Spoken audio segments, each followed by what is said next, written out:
नमस्कार साथियों। आज हम चैप्टर फर्स्ट वास्तविक संख्याओं का परिचय के बारे में पढ़ेंगे और हम अगली वीडियो में प्रश्नावली 1.1 को पढ़ेंगे। पहले यहाँ पर इसका पूरा परिचय पढ़ते हैं और जो कि बहुत ही महत्वपूर्ण है, इसको अच्छे से यहाँ पर आप समझ लें। तो देखें यहाँ पर वास्तविक संख्याएं, यहाँ पर देखें तो संख्याएं जो होती हैं वो दो तरह की होती हैं, वास्तविक संख्याएं और अवास्तविक संख्याएं। अवास्तविक संख्याओं को हम काल्पनिक संख्याएं भी कहते हैं। अब यहाँ पर एक वास्तविक संख्या कौन सी होती है, अवास्तविक संख्या क्या होती है। यदि मैं अपनी यहाँ पर क्या सामान्य भाषा में यदि बताऊं तो यहाँ पर यदि कोई संख्या, किसी संख्या का वर्ग यदि कैसा है, माइनस में है, नेगेटिव है, तो ऐसी संख्याओं को हम क्या बोलते हैं, अवास्तविक संख्या बोलते हैं। ठीक है। और शेष सभी संख्या वास्तविक होती हैं।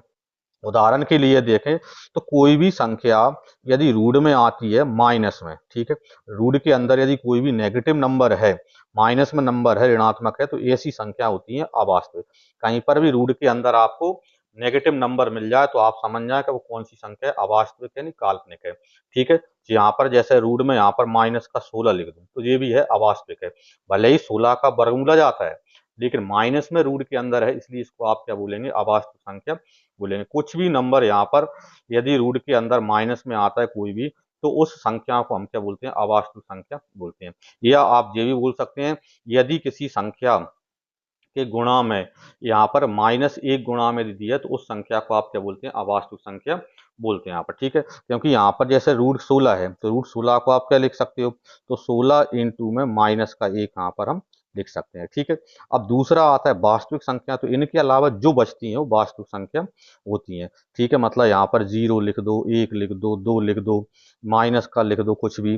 ठीक है। कोई भी यहाँ पर बटे वाली संख्या लिख दो यहाँ पर, तो वो सभी संख्याएं जो होती हैं वो क्या होती हैं, वास्तविक संख्या होती हैं। अब वास्तविक संख्या होती हैं, इन वास्तविक संख्याओं को यदि हम देखें तो वास्तविक संख्या आगे चल के क्या होती है, दो तरह की बनती हैं।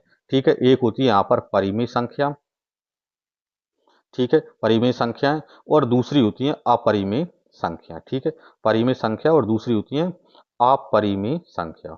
ठीक है। क्योंकि इस चैप्टर में कहीं ना कहीं आपको परिमेय और अपरिमेय में ही यहाँ पर अंतर करना है, उन्हीं को पहचानना और उन्हीं को यहाँ पर सिद्ध करना है। तो परिमेय संख्या क्या होती है, तो ऐसी संख्या जिन्हें हम p बटे क्यू के रूप में लिख सकते हैं, जहां पर क्या होता है, q बराबर 0 नहीं होता है, उन संख्याओं को हम बोलते हैं परिमेय संख्या। ऐसी संख्याएं जो p बटे क्यू के रूप में होती हैं और उनको हम q बटे, जहाँ q बराबर 0 नहीं होता है तो उन्हें हम बोलते हैं परिमेय संख्या।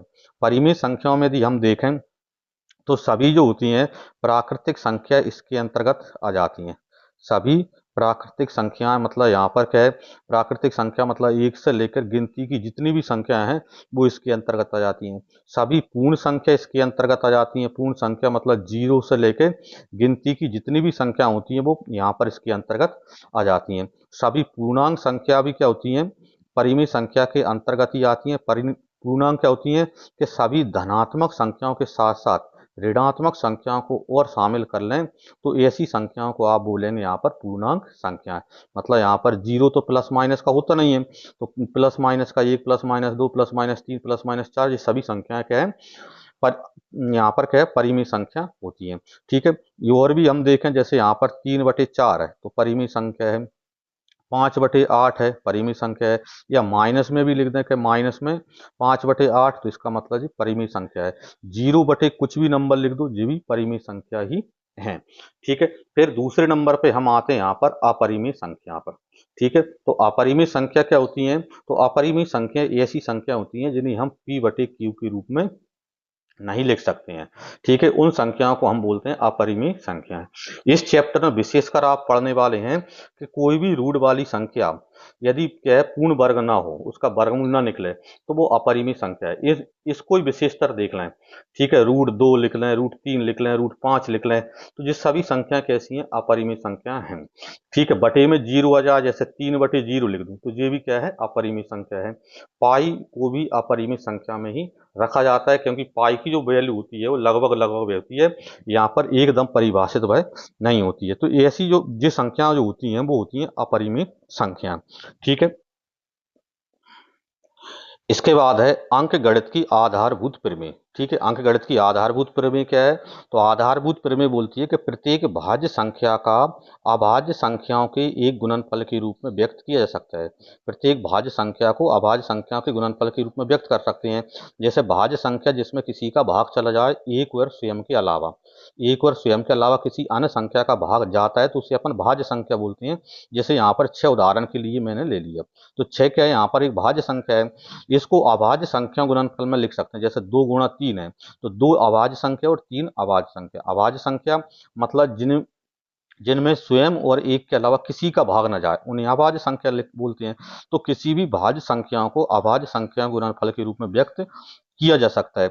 यह गुणनखंड अभाज्य संख्याओं के आने वाले क्रम के बिना अद्वितीय होता है। मतलब यहाँ पर इन पर क्रम का कोई प्रभाव नहीं पड़ता। मतलब 2 गुणा 3 लिखो या 3 गुणा 2 लिखो, दोनों हैं तो अभाज्य ही। 2 गुणा 3 लिखेंगे तो भी 6 ही आएगा और 3 गुणा 2 लिखेंगे तो भी 6 ही आएगा। और इस अंक गणित की आधारभूत प्रमेय की सर्वप्रथम सही उत्पत्ति की थी, वो किसने की थी? कार्ल फ्रेडरिक गॉस नामक जो साइंटिस्ट था, इस साइंटिस्ट ने इसकी खोज मतलब उत्पत्ति की थी, सही उत्पत्ति। इससे पहले और भी की थी उत्पत्ति तो, लेकिन सही उत्पत्ति इन्होंने ही की थी। इसलिए यहाँ पर जो ऑब्जेक्ट में भी आपको ध्यान रखना है। और जो यहाँ पर कार्ल फ्रेडरिक गॉस है, इसी को गणितज्ञों का राजकुमार कहा जाता है। ठीक है, किसको? कार्ल फ्रेडरिक गॉस को गणितज्ञों का राजकुमार कहा जाता है। अगली प्रमेय है इसकी, मान लीजिए P एक अभाज्य संख्या है। ये भी एक प्रमेय है, ये आपको ध्यान रखना है। P क्या है? अभाज्य संख्या है। यदि P a स्क्वायर को विभाजित करती है तो P a को भी विभाजित करेगी। मतलब P जो है अभाज्य संख्या है और P किसी जो प्राकृतिक संख्या पूर्णांक संख्या a है, तो a स्क्वायर को यदि विभाजित कर रही है तो P जो है इस a स्क्वायर का वर्गमूल मतलब 1 को भी विभाजित करेगी। मतलब P का भाग यदि a स्क्वायर में जा रहा है तो P का भाग इस a स्क्वायर के वर्गमूल मतलब a में भी जाएगा, जहां a क्या होती है? एक धनात्मक पूर्णांक संख्या होती है। ठीक है, तो इस तरह से ये अपनी क्या है, चैप्टर फर्स्ट वास्तविक संख्याओं का एक छोटा सा परिचय था। मिलते हैं अगली वीडियो में जिसमें हम करेंगे 1.1 के संपूर्ण प्रश्नों का हल। यदि आपको वीडियो पसंद आई हो तो इसे लाइक करें, शेयर करें, और यदि चैनल को सब्सक्राइब नहीं किया हो तो चैनल को सब्सक्राइब जरूर कर लें। जय सिया राम।